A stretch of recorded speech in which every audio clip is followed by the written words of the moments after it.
Ағылшын тілін үйренудің 4 әдісі. Және сіздермен Berry Pix біз бастаймыз.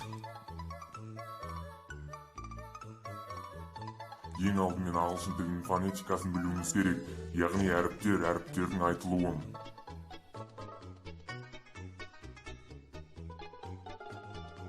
Ендігі мәселе аз да болсын ағылшынша сөз білуіміз керек.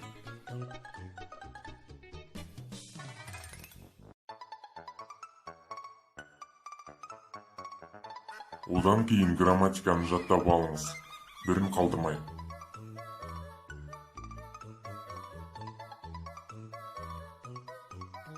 Міне енді сіз ағылшын тіліне бір табан жақын болдыңыз. Ал енді сізге сөздік жаттау керек. Сонда сіздің ағылшын тілінде сөйлеуге деген, сөзді аударуға деген қабілетіңіз арта түседі.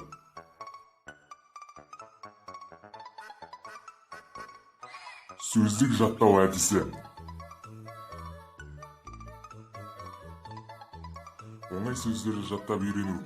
3 немесе 4 әріптен құралған сөздерді жаттау. Мысалы, сан, ол, дау, тағы басқа да сөздер. Сөздерден сөз тауып, сөз жаттау әдісі. Дәл мына сөздердей: danger, anger, play, lay.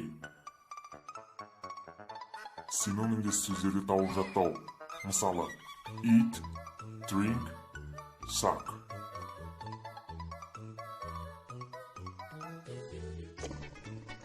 Бұл әдістер оңай әдістер.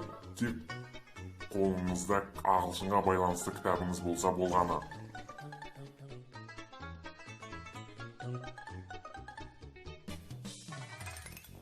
Сау-сау.